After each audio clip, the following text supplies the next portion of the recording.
रामकृष्ण हरी भक्तांनो, आषाढ महिन्यातील शुक्ल पक्षातील एकादशी म्हणजेच आषाढी एकादशी याला देवशयनी एकादशी असेही म्हणतात.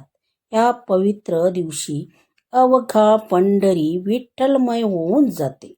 पण तुम्हाला माहीत आहे का, ही आषाढी एकादशी का साजरी केली जाते? या दिवसामागे नेमका कोणता इतिहास दडला आहे?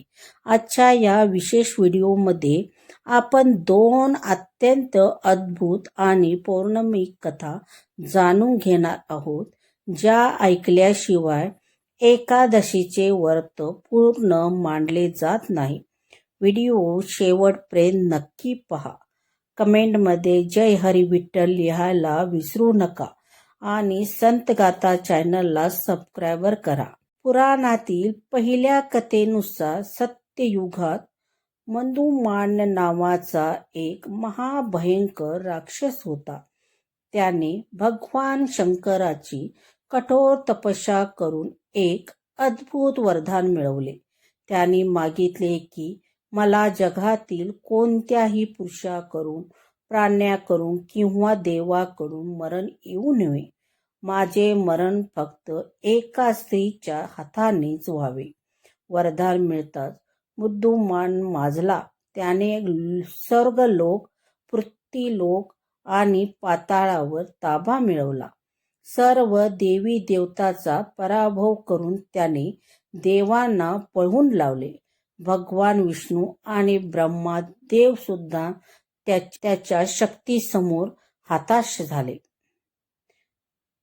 शेवटी त्रिमूर्ती ब्रह्मा, विष्णू आणि महेश आपला जीव वाचवण्यासाठी एका पर्वताच्या गुहेत जाऊन लपले. त्या गुहेत थंडी आणि भीतीमुळे सर्व देवाचे श्वास एकत्र आले. ब्रह्मा, विष्णू आणि शिवाच्या श्वासातून एक दिव्य, अत्यंत शक्तिशाली शक्ती देवी प्रगट झाली. हा दिवस आषाढ शुक्ल एकादशीचा होता. त्या देवीने मधुमान राक्षसाच्या युद्धाला आव्हान दिले आणि एका क्षणात त्याचा वध केला. तिचे देवतांचे संकट टळले. सर्व देवांनी त्या देवीची स्तुती केली. ती देवी म्हणजे एकादशी देवी.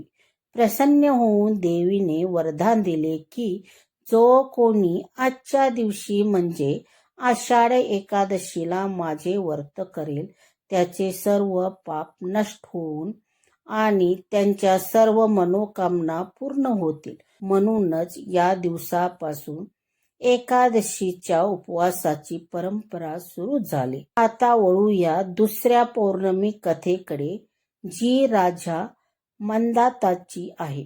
सूर्यवंशात मंदाता नावाचा एक अतिशय चक्रवर्ती आणि न्यायी राजा होऊन गेला.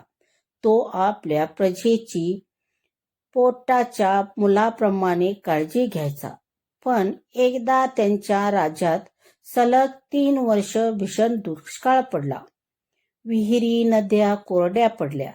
चारा संपला आणि प्रजेवर उपासमारीची वेळ आली. राजा खूप चिंतेत पडला. प्रजेचे दुःख दूर करण्यासाठी तो जंगलात उपायाचा शोध घेत फिरू लागला. फिरता फिरता तो ऋषी अंगिरा यांच्या आश्रमात पोचला. राजाने ऋषीच्या चरणी नतमस्तक होऊन राज्यातली परिस्थिती सांगितली. ऋषी अंगिरा यांनी ध्यान लावले आणि सांगितले, हे राजा, चालू युगाच्या नियमानुसार तुझ्या राज्यात न कळतच एक धार्मिक चूक होत आहे. यावर एकच उत्तम उपाय आहे. तू आषाढ महिन्यातील शुक्ल पक्षातील पद्मदेवशनी एकादशीचे व्रत पूर्ण विधीनुसार कर. केवळ तूच नाही तर तुझ्या राज्यातील सर्व प्रजेला हे व्रत करायला सांग. या व्रताच्या पुण्याने नक्की पाऊस पडेल.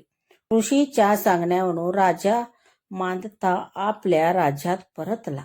त्याने आणि त्यांच्या प्रजेने अत्यंत श्रद्धेने आषाढी एकादशीचे व्रत केले, उपवास केला आणि विष्णूची पूजा केली.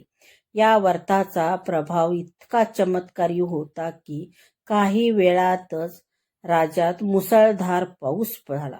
नद्या नाले ओसळून वाहू लागले. दुष्काळ संपला आणि संपूर्ण राज पुन्हा धनधान्याने समृद्ध झाले. या कथेवरून सिद्ध होते की आषाढी एकादशीचे व्रत केल्याने जीवनातील मोठ्यात मोठी संकटे दूर होतात. भक्तांनो, या कथासोबत आषाढी एकादशीला देवशयनी एकादशी का म्हणतात हेही समजून घेणे गरजेचे आहे. या दिवशी भगवान विष्णू पुढील 4 महिन्यासाठी क्षीरसागरात शैशयावर योगनिद्रेत जातात. या 4 महिन्याच्या कालाला चातुर्मास म्हणतात. आपल्या महाराष्ट्रात याच दिवशी लाखो वारकरी पायी चालत टाळ मृदंगाचा गजर करत पंढरपूरला पोचतात. आपल्या लाडक्या विठुरायाला डोळे भरून पाहतात आणि चंद्रभागेत स्नान करतात. तर भक्तांनो, अशी आहे ही आषाढी एकादशीची महिमा आणि तिची व्हायरल पौर्णिमिक कथा. तुम्हाला ही माहिती कशी वाटली आम्हाला कमेंट करून नक्की सांगा. जर तुम्हाला हा व्हिडिओ आवडला असेल तर व्हिडिओला लाईक करा, तुमच्या मित्रासोबत शेअर करा आणि आमच्या चॅनलला सबस्क्राईब करायला विसरू नका. पुन्हा भेटू अशाच एका नवीन माहितीपूर्वक संतगाथा व्हिडिओसह. तोपर्यंत बोला पुंडलिक वरदे हरी विठ्ठल श्री ज्ञानदेव तुकाराम पंढरीनाथ महाराज की जय. रामकृष्ण हरी. धन्यवाद.